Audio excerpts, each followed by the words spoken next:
Salam, Horas Madhita Sude. Saya mau berikan sambutan, tapi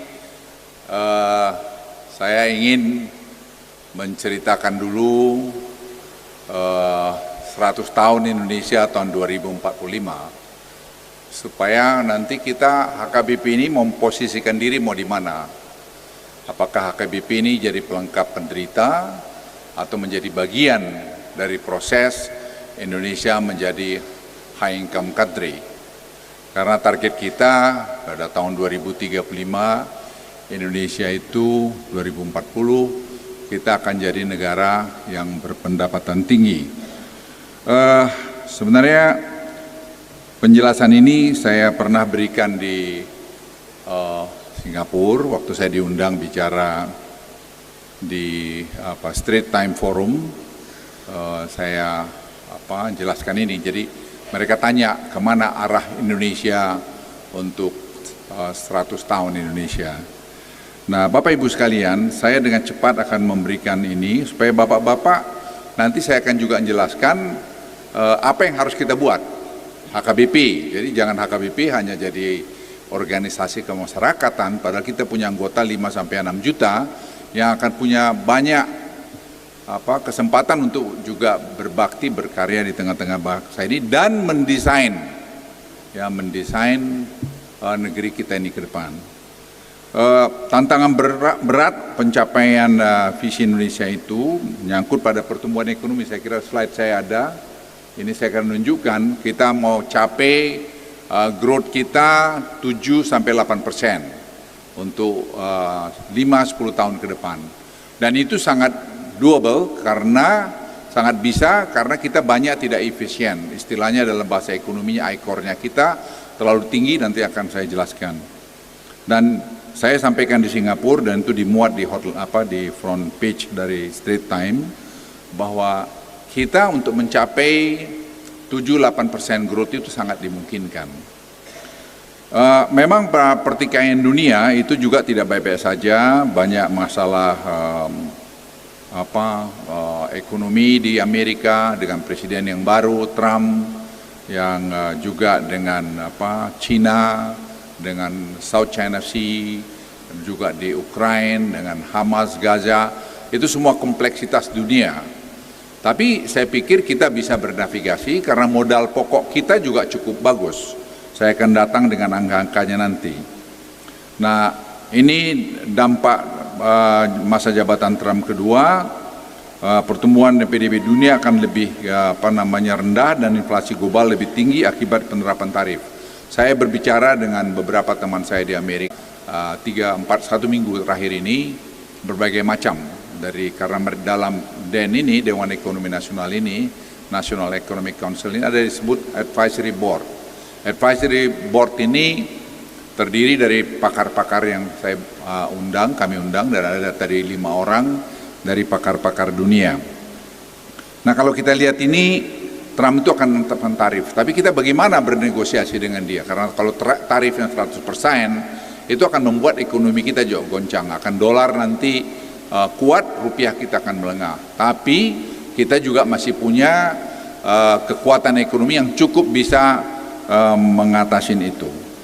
Nah, kalau kita lihat pemerintah Cina memberikan stimulus yang besar, dia berikan 19%, kalau Anda lihat di sini, angkanya besar, dia memberikan sampai 3,4 triliun US dollar. Angka yang sangat besar magnitude-nya. Jadi Cina itu pun ekonominya tidak baik-baik saja saat ini, dan itu juga berdampak pada kita karena ekspor kita ke Cina itu juga sangat banyak. Sekarang kita bagaimana memposisikan diri supaya hubungan kita dengan Cina bagus, hubungan kita juga dengan Amerika bagus, dengan Eropa juga bagus. Dan Afrika menjadi salah satu teman kita. Tadi saya senang ada pendeta Merek dari Tanzania. I just come back from Tanzania some times ago. I met your Prime Minister, the female Prime Minister. And I look at also Tanzania has a very good prospect in the near future. Nah, kalau kita lihat ini semua, ini kita harus bekerja keras, kita harus kompak. HKBP mau di mana nanti? Itu selalu pertanyaan yang saya raise, karena menurut saya orang-orang HKBP ini banyak yang hebat-hebat, pintar-pintar. Kalau bersatu, kalau kompak, jangan kita sampai kita berkelahi aja kerjanya. Ya, Asik pasti roa-roa. Semua itu yang di bawah langit ini sudah ada yang ngatur. Semua ada waktunya.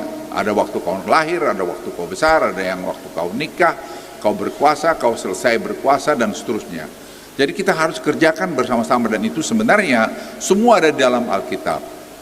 Bapak Ibu sekalian, kita juga menghadapi mengenai ketahanan pangan. Di mana ketahanan pangan nanti? Ya ini, HKBP mau main apa? Di sini banyak tanah. Anda sekarang lihat di Hombang Hasudutan, itu Bupati Dosmara dari sini. Sekarang Bupati Dosmara itu bisa bikin Hombang Hasudutan itu kemiskinan turun dengan signifikan. Kenapa? Turun ke bawah, detail. Pertanian sekarang dikembangkan. Kita ada genome sequencing namanya, research center di Polong.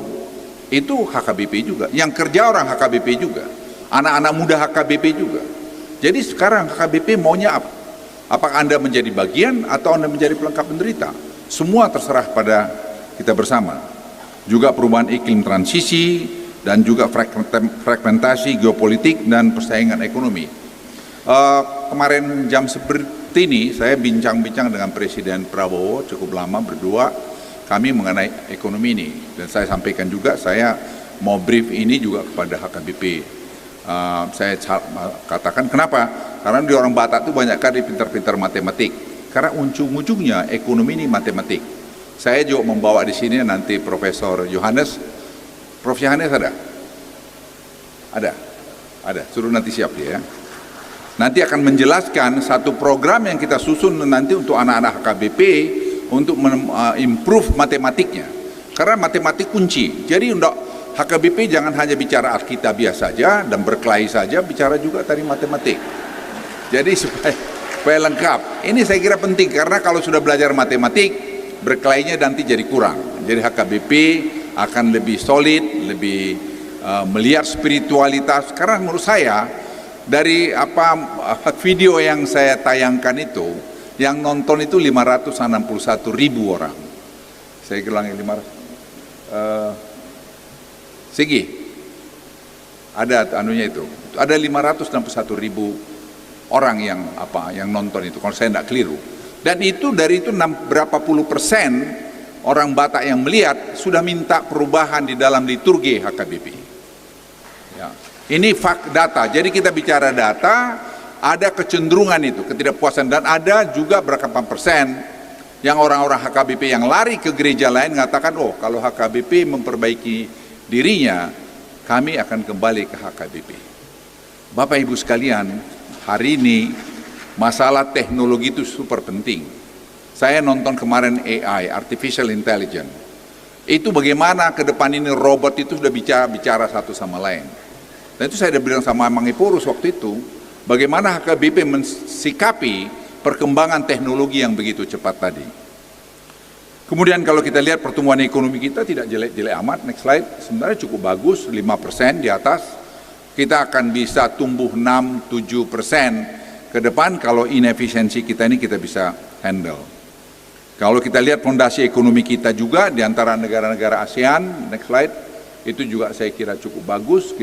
Anda bisa lihat, kita rasio utang kita 38%, negara termasuk yang paling rendah hutangnya ya Indonesia ini. Sebenarnya kita bisa berhutang lagi untuk berkualitas. Itu yang kami kerjakan sekarang di National Economic Council itu, menghitung berapa hutang yang kita bisa buat dan target-target apa yang kita bisa capai supaya returnnya lebih balik. Jadi ini pengalaman saya sebagai Menko hampir 4 kali kalau saya tidak keliru. Saya bilang Presiden Prabowo kemarin, saya lihat bahwa kita bisa membuat Indonesia lebih bagus lagi untuk membuat efisiensi yang beliau sudah sampaikan. Juga kalau kita lihat sekarang transisi pemerintahan ini, next slide, yaitu mengenai makan, ini semua dananya sudah ada. Jadi sekolah gratis nanti akan ada dibuat 44 SMA unggul di seluruh Indonesia.